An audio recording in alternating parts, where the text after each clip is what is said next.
Bom dia, bom dia. Vamos chegando. Bom dia. Nossos estudos de domingo, Ceifa de Luz. Hoje a gente faz o capítulo 25.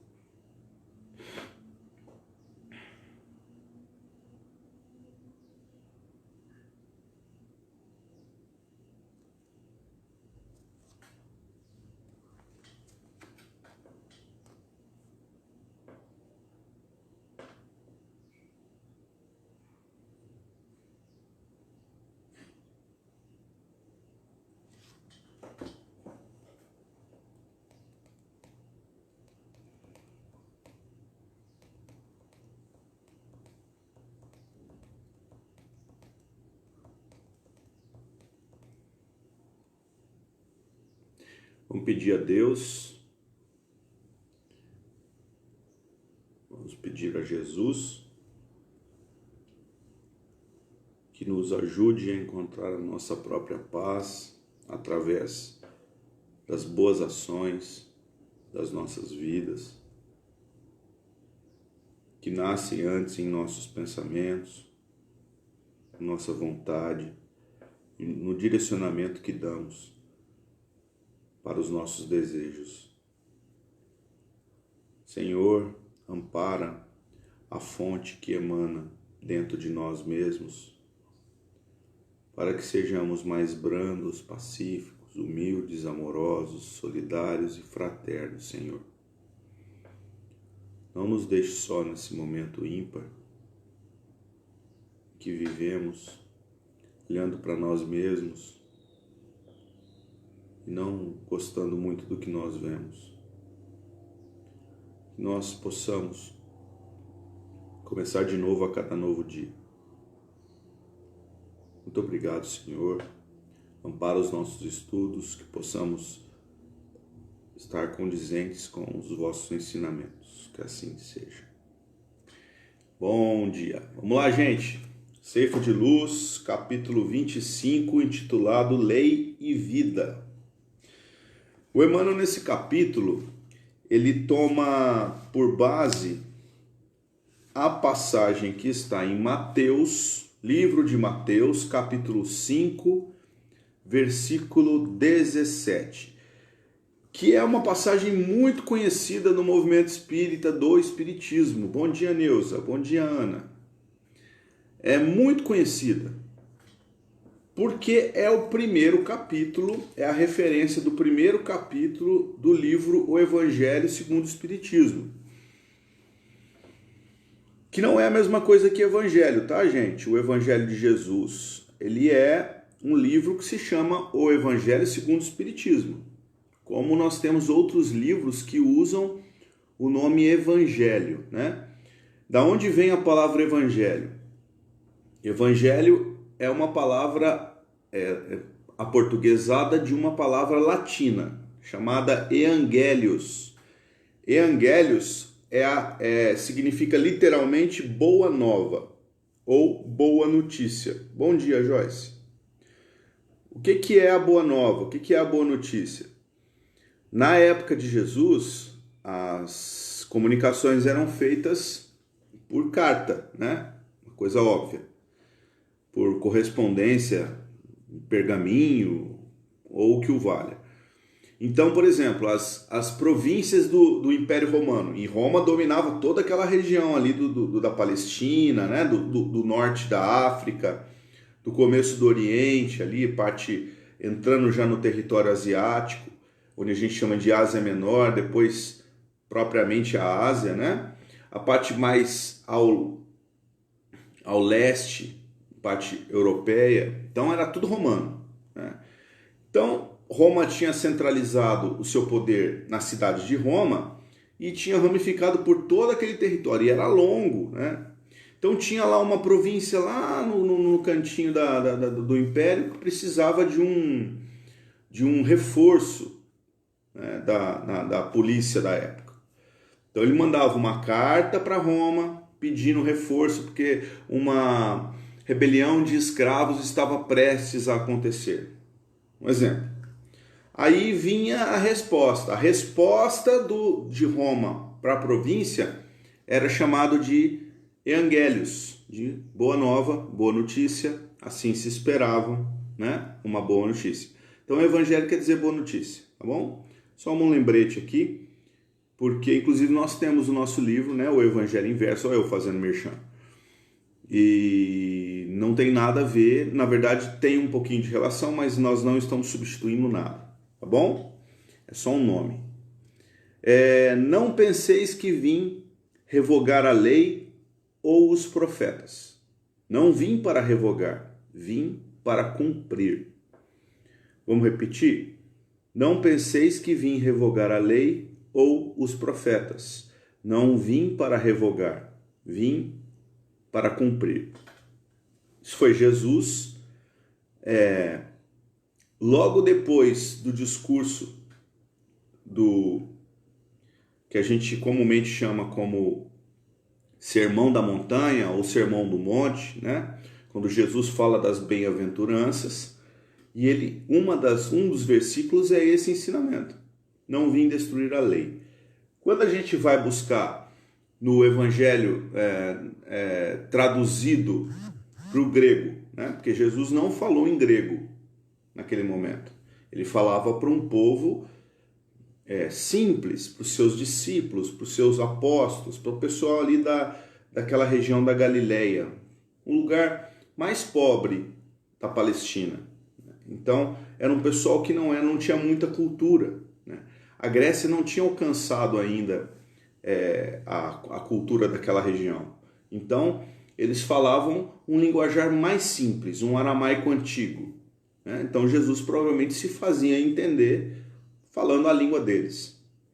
Então, Jesus fala em aramaico e Mateus, que era o único dos 12 apóstolos que escrevia e lia, né? Porque Mateus era um coletor de impostos, né? Ele era um trabalhador de Roma, local, né? Vivia naquela região, mas ele era incumbido ali de recolher os impostos das pessoas. Então ele sabia ler e escrever.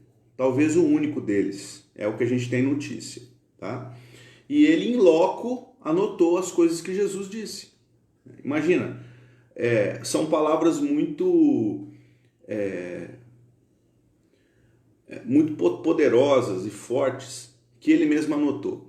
É interessante a gente avaliar, quando foi passado para o grego, as mensagens lá de Mateus, Lucas, João, Marcos, as epístolas de Paulo, as epístolas de Pedro, Tiago, todo o Novo Testamento, tem alguns livros em que o grego faz muito sentido, é como se fosse uma leitura linear. É impressionante quando a gente vai esse nosso trabalho aqui de domingo, que a gente vai lá no Evangelho em grego, pegamos as palavras em grego mesmo, que é a primeira língua para a qual foi traduzido, foi organizado o livro bíblico, e a gente vai lá e vê que alguns livros, o grego é muito organizadinho, sabe? Parece que você está lendo em português, é muito incrível de ver isso. E tem outros livros não, é meio rebuscado, é como se o autor não tivesse se organizado o suficiente para que se fizesse entender em outra língua.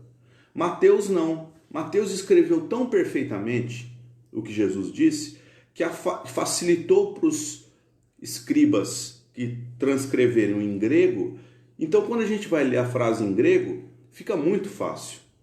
É quase a mesma coisa. Nós fomos no original e tivemos assim: não considereis que vim destruir a lei ou os profetas. Não vim destruir, mas torná-la completa. Vou repetir. Não considereis que vim destruir a lei ou os profetas. Não vim destruir, mas torná-la completa. Então, tem algumas diferenças, né? Revogar, destruir, mas no geral é a mesma coisa. O que nos chama atenção é, sendo revogar ou sendo destruir, Jesus repete, né? Na segunda parte da frase.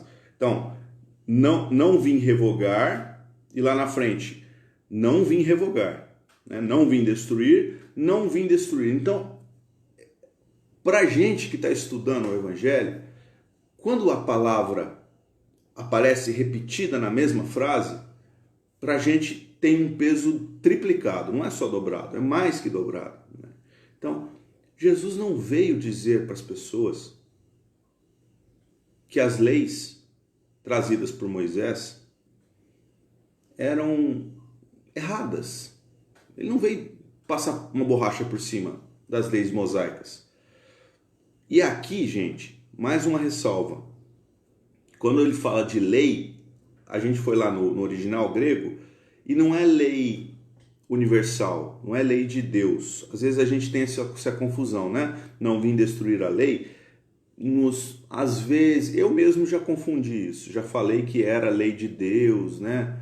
Mas não é a lei de Deus, tá? Ele está fazendo referência à lei de Moisés. A lei que Moisés recebeu de Deus de uma forma mediúnica no Monte Sinai. Então, assim, a lei, Jesus não veio passar uma borracha na lei de Moisés, né? A lei de Deus, ele não precisava nem dizer isso, né? nem dizer, mas a de Moisés ele veio dizer. Qual que é a diferença, então, da lei Deus e da lei Moisés? A lei de Deus, as leis que regem todo o nosso universo, todas as vidas, né? Elas são leis perfeitas, imutáveis, né? É inconcebível qualquer vírgula na lei de Deus. Porque, além de Deus ser perfeito, soberanamente justo e bom, e todo o que provém de Deus é superlativo, no máximo que se possa imaginar isso, tudo que ele transforma em vida, né? Tudo que ele dá vida, também é perfeito, seguindo a própria filiação, né? Seguindo a paternidade, aliás. Então, tudo que vem de Deus é perfeito. Não tem nada que seja passível de correção. Não tem. De Deus é perfeito. E os homens? As leis, elas vão se adaptando a cada momento. Só que tem algumas, não por coincidência, as 10 promulgadas no Monte Sinai, essas são basilares. Elas não vão mudar. Elas podem adquirir um certo desenvolvimento, mas mudança não tem assim, esquece esse aqui, ó. Essa aqui não funciona mais. Não, isso aqui era para um povo que era muito selvagem, antigamente era assim, hoje já não é mais bem assim, hoje a gente pode já dar uma coxambrada porque o mundo mudou. Não.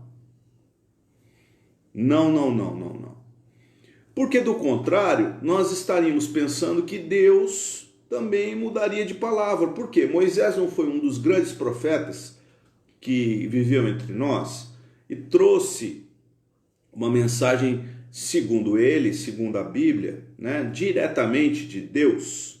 A gente sabe que não, porque Deus não fala, né? Deus não tem boca, Deus não tem braço, Deus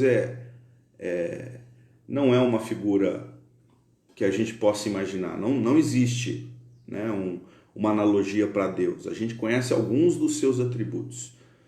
Algumas teologias do passado tentaram transformar Deus num homem, mas não deu certo, né?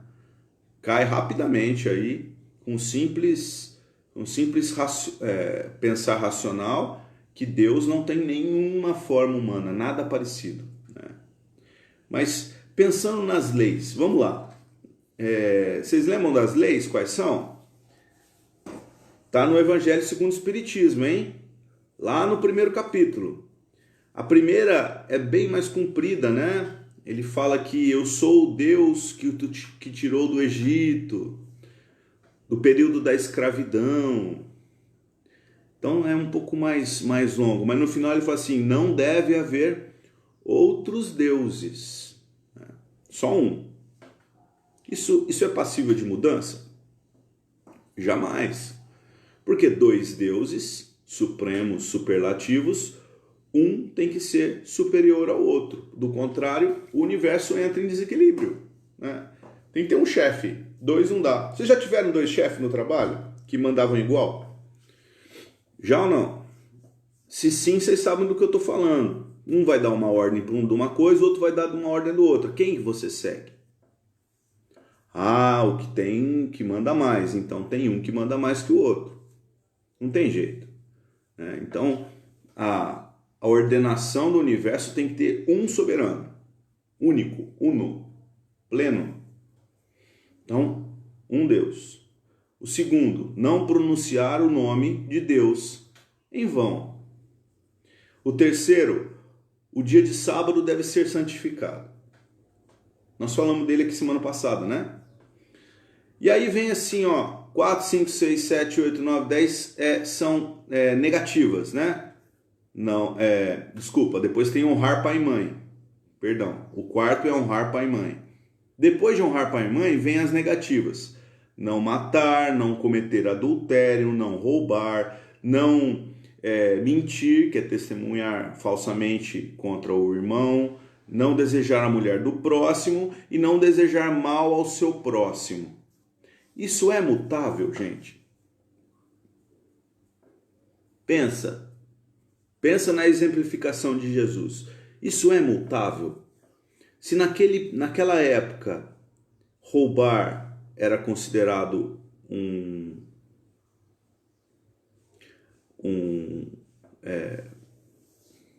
uma atrocidade às leis de Deus, por que hoje não seria, né? Se matar era uma coisa que não era para ser feito, porque Deus dizia que não devia se matar, então por que hoje é possível?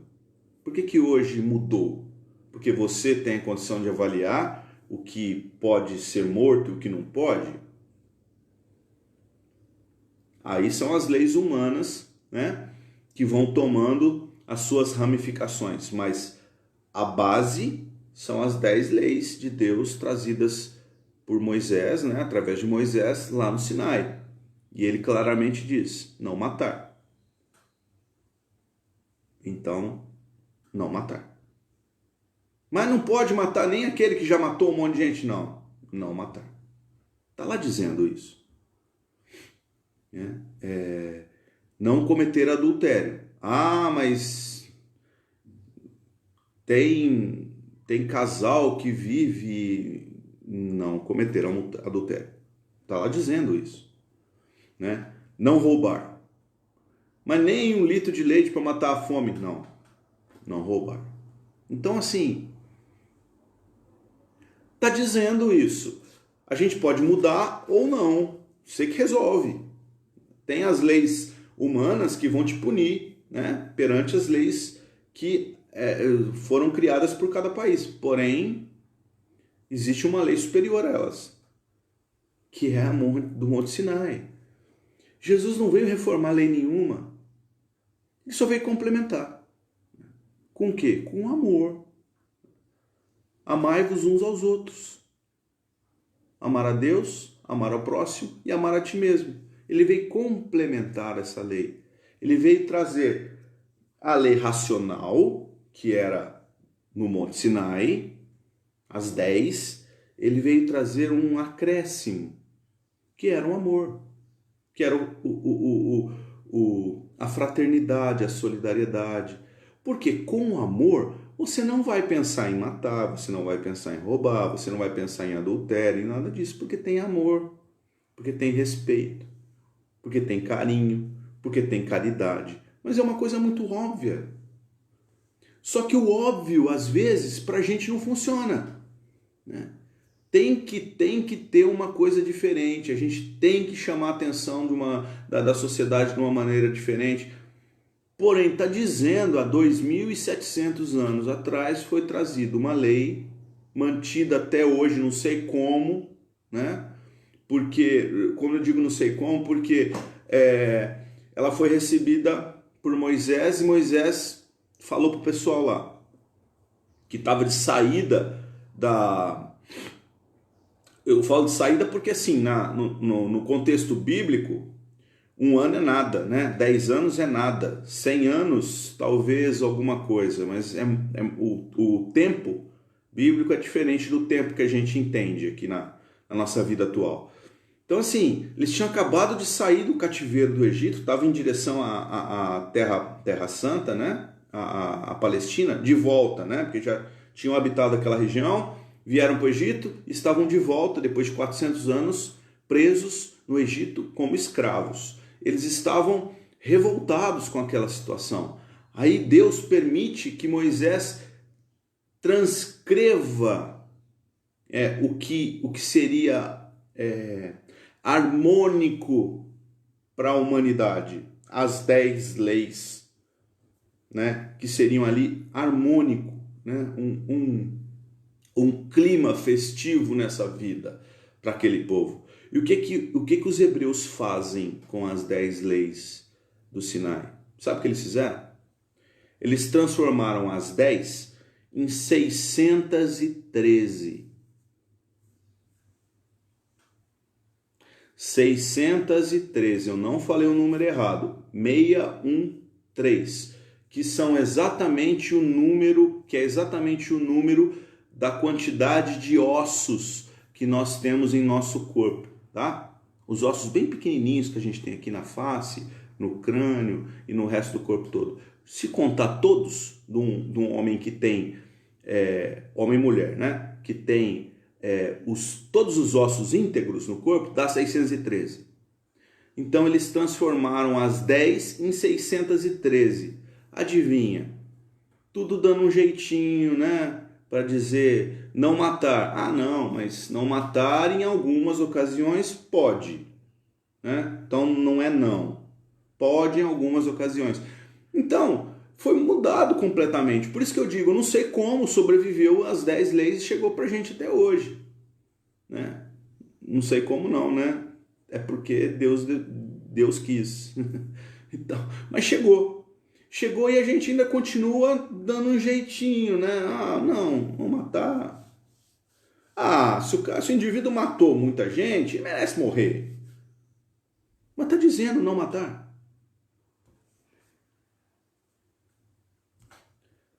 Mas Deus está dizendo que não. Tá bom? Nós escrevemos aqui um parágrafo rapidinho. Ó. A lei mosaica era lei para homens, principalmente para homens da época. Profetas traziam revelações aos homens e eram igualmente falíveis. Vede João Batista, que foi Elias. Né? Nós tivemos, por exemplo, João Batista, em revelação de Jesus, ele era o profeta Elias, né? Profeta de 700 anos antes, que tinha uma mediunidade fabulosa, e ele usou dessa mediunidade em proveito próprio, né? E degolou uma quantidade enorme de pessoas, né? Matou mesmo. A história é comprida, mas só para dizer que até o profeta, né? Até o profeta burlou a lei de Deus. Então, assim, também não nos culpemos, mas também não dá para isentar toda a responsabilidade, tá, gente?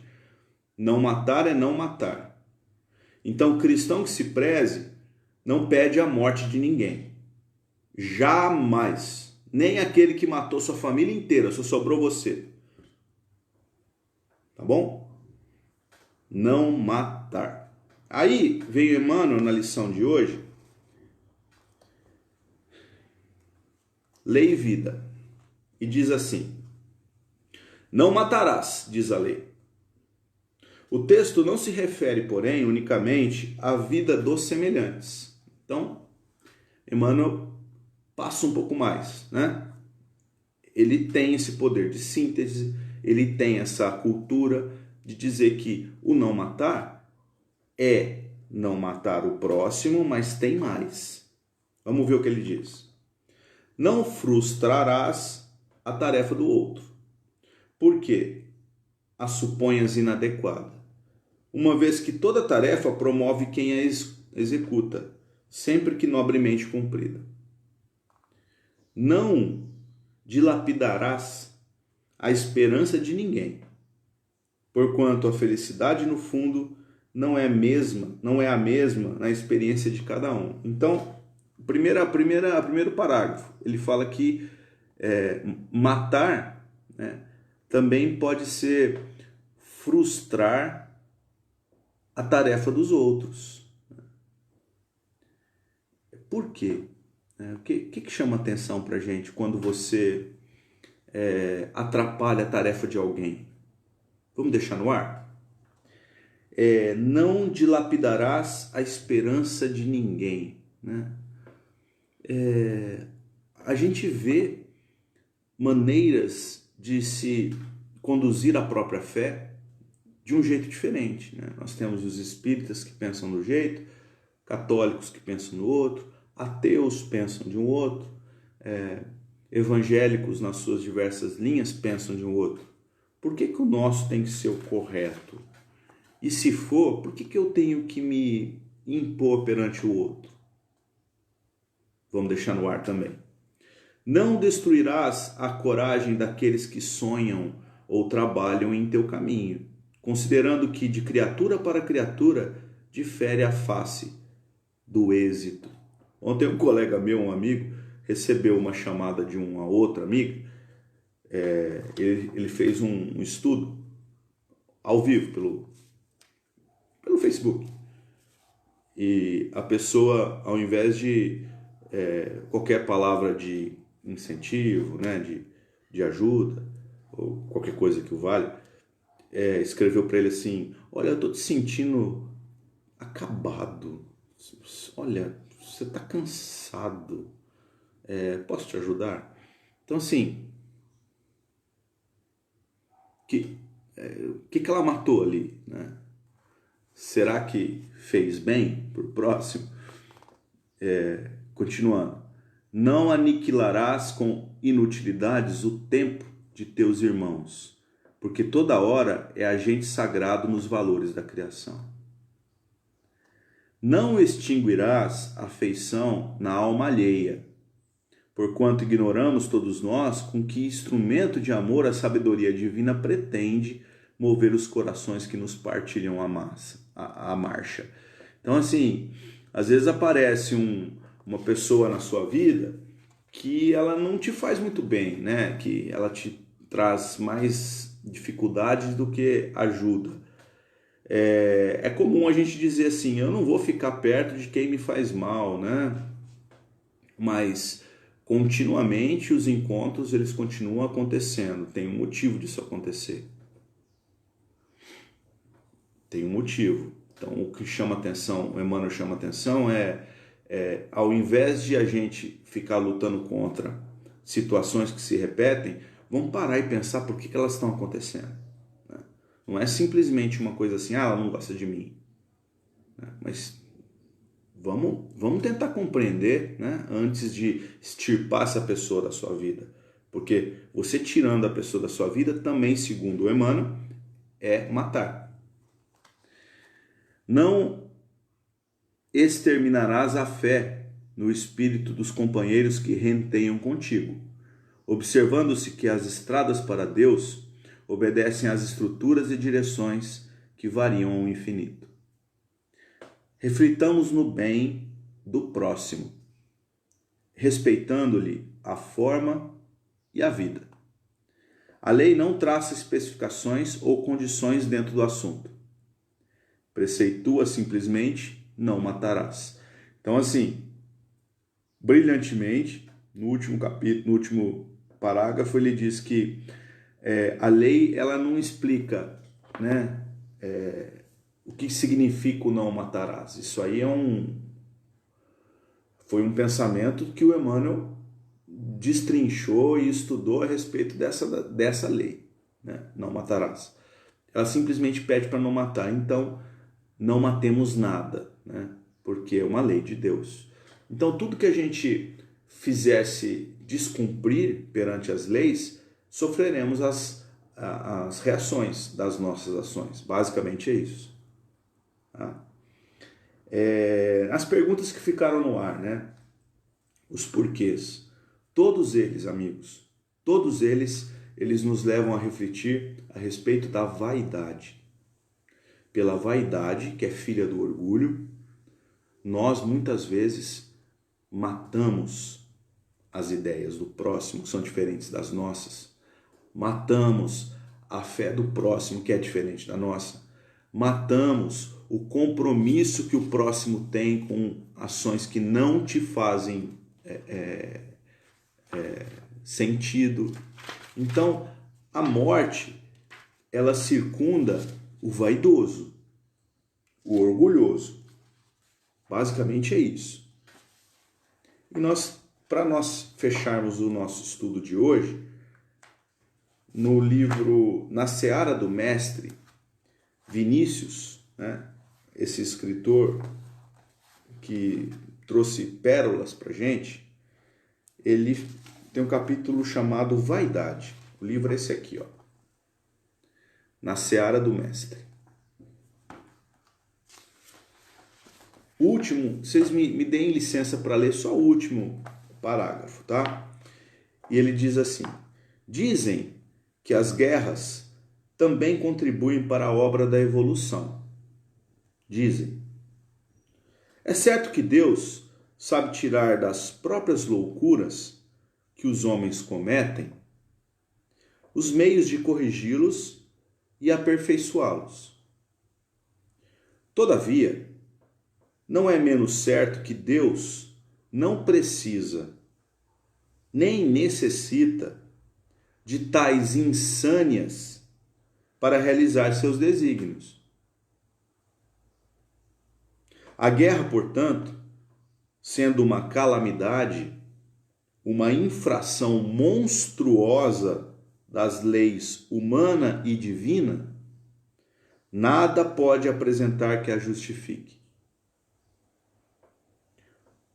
Como fruto do atraso moral, da cegueira espiritual e da vaidade dos homens, está condenada e proscrita pela consciência cristã, revivida e proclamada pela terceira revelação. Então, amigos, qualquer tipo de guerra que nós nos afeiçoemos, na atualidade, nós estamos infringindo a lei de Deus, principalmente no quesito não matarás. Qualquer tipo de guerra. Porque para você entrar numa guerra, é preciso ser ferido no íntimo e a vaidade e o orgulho virem à tona.